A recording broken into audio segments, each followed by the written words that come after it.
बिस्मिल्लाहिर्रहमानिर्रहीम।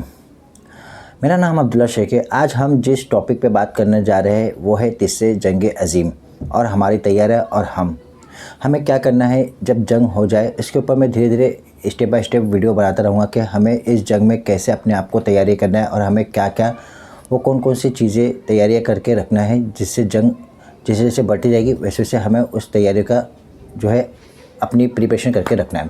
तो आज जो मैं टॉपिक पे बात करने जा रहा हूँ वो है सोशल मीडिया।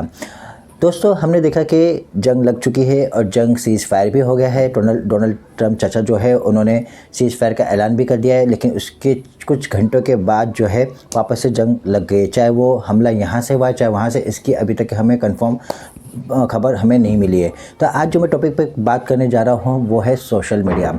हमने देखा कि जब जंग लग रही थी इंडिया और पाकिस्तान की, तो हमारे बॉर्डर के इस पार या उस पार के जो भाई है वो बहुत खुश हो रहे थे और वो ये कह रहे थे कि अभी तक के वो उन्होंने हमें जंग क्यों नहीं किया, उनके गोले अभी तक आए क्यों नहीं, डर गए, ये हो गया। बहुत सारे मीम बन रहे थे। एक तरफ पाकिस्तान की तरफ से मीम बन रही थी और एक तरफ हमारी इंडिया की तरफ से भी मीम बन रही थी। लेकिन जो इंडिया की तरफ से जो मीम बन रही थी वो ऐसी इस तरह की खतरनाक बातों पे नहीं हो रही थी, नॉर्मल बातों पे मीम बन रही थी। लेकिन पाकिस्तान ने हद पार कर दिया। उन्होंने ऐसे ऐसे मीम बनाए कि जो उकसाने वाले मीम्स थे।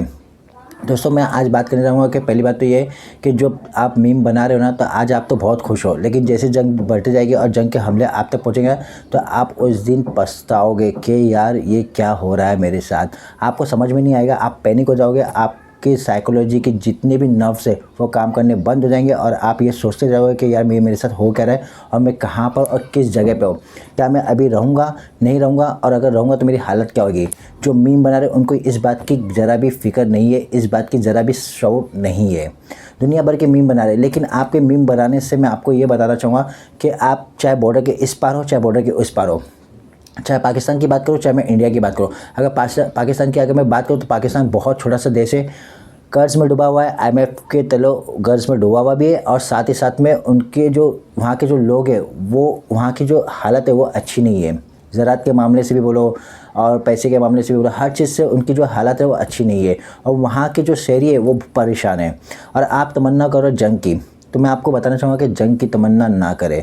जंग की तमन्ना हमारे हुजूर सल्लल्लाहु अलैहि वसल्लम ने भी फरमाया था कि जंग की तमन्ना ना करें और अगर जंग लग जाए तो पीछे ना हटे। तो पहला जो बात उन्होंने कहा था वो ये था कि जंग की तमन्ना ना करें। तो हमें भी यही करना चाहिए कि जंग ना हो, जंग की तमन्ना ना करें, क्योंकि जंग जब होती है तो कई लोगों की जो है ज़िंदगी डूब जाती है। किसी के माँ बाप जो है वो इस दुनिया से फारिग रहते हैं, किसी के बच्चे इस दुनिया से चले जाते हैं, किसी के मतलब बहुत सारी सूरत हाल आपको देखने मिलेगी। ज़रात की जो हालात है वो ख़राब हो जाएगी। इसके साथ साथ जो है आपके जो रोज़ टेंशन होएगी और रोज़ाना की ज़िंदगी ज़िंदगी के ऊपर जो असर पड़ेगा वो सब नेगेटिव असर पड़ेगा, जिसकी वजह से हमारी जो हालात है दिन ब दिन जो है एक मुर्दे से भी बेकार हो जाएगी कि हम ये सोचने लगेंगे कि काश जब हम गुजरेंगे तो हम कब्रों को देख के कहेंगे काश हम इसकी जगह होते हैं। इस कदर पैनिक, इस कदर खौफ, इस कदर हमारी ज़िंदगी हो जाती है जंग के अंदर, क्योंकि हमारे बच्चे होते हैं। और ये जो जंग होती है ना, ये जंग बढ़ते जो है हमारे बच्चों तक, आम सिविलियन तक भी पहुंच जाती है। और जब आम सिविलियन तक पहुंच जाती है वो वक्त बहुत ख़तरनाक वक्त होता है और बहुत ख़तरे से खाली नहीं होता है। इसीलिए जंग की तमन्ना नहीं करना चाहिए, क्योंकि जंग जो हुई है, अगर आपको मैं जंग की तमन्ना करना है तो इसका एक छोटा सा मैं मॉडल्स एग्जाम्पल देता हूँ, उसको आप देख लीजिए। वो है गज़ा के लोग, गज़ा फ़लस्तीन के लोगों को आप देख सकते हैं कि एक वक्त ऐसा आया था कि इसराइल ने भी जंग कर दी गज़ा के ऊपर और फ़लस्तीन के ऊपर। आज वो पूरी बस्तियाँ खंडर हो गई। लेकिन उसके बरअक्स इसराइल का हाल आप देख रहे हो कि इसराइल का भी क्या हाल हो रहा है। तो ये न्यूटन का एक रूल से मेरे को याद आया कि every action has an equal और अपोजिट रिएक्शन। हर एक एक्शन का या तो इक्वल होगा या तो अपोजिट रिएक्शन होगा, और होना ही है ये।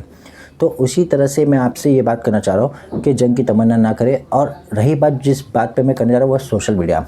आपने देखा होगा कि सोशल मीडिया के ऊपर तरह तरह की खबरें आ रही है और वो सारी खबरें ना इतनी फॉल्स और इतनी फेक आ रही ना जिसका कोई हिसाब नहीं। कहीं आप देख रहे हो कि फला बॉर्डर पे जो है, मैं नाम नहीं लूँगा, फला बॉर्डर पे ये हमला हो गया, ये कब्ज़ा हो गया, ये हो गया, वो हो गया। और कहीं आप एक न्यूज़ में ये देख रहे हो कि हमारे इस सरहद के पार जिसमें हम रह रहे जहाँ पर, वहाँ पे ये कब्ज़ा हो गया, ये सारी चीज़ें जो है ना, ये सारी चीज़ें हमें कहीं ना कहीं पैनिक कर रही है, एक सिविलियंस को डरा रही है, और एक जो हम नागरिक है, हम जो है इस चीज़ों को देख देख के कहीं ना कहीं हम डर भी रहे, कहीं ना कहीं हमारे अंदर वो ख्यालात आ रहे हैं कि क्या होगा, अब क्या होगा, अब क्या होगा, हमारा क्या होगा, ये सारी बातें आ रही है। तो बेहतर ये है कि आप इस सोशल मीडिया से दूर हो जाए।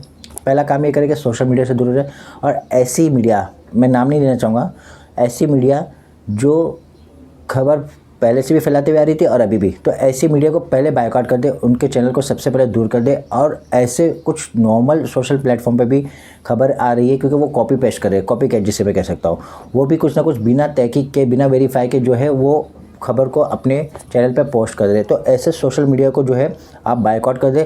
तो अब सवाल ये होता है कि अगर सोशल मीडिया को हम बायकॉट कर दें तो क्या पूरी तरह से कर देना चाहिए? तो मेरा जवाब है नहीं। सोशल मीडिया को पूरी तरह से बायकॉट ना करें।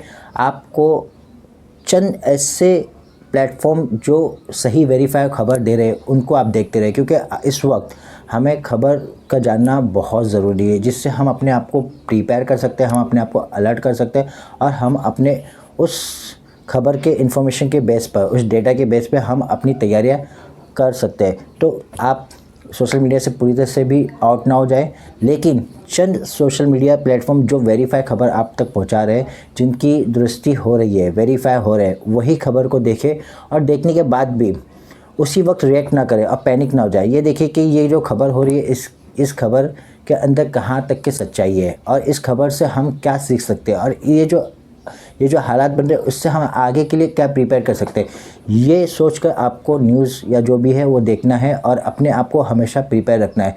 तो आज का जो मेरा आज की जो भी मेरी सीरीज़ जो चलेगी, उसका लास्ट जो सेंटेंस होएगा वो है be prepare for the worst. आने वाला वक्त बहुत ही बुरा, बहुत ही बुरा बुरा बुरा, बहुत ही ख़राब आने वाला है।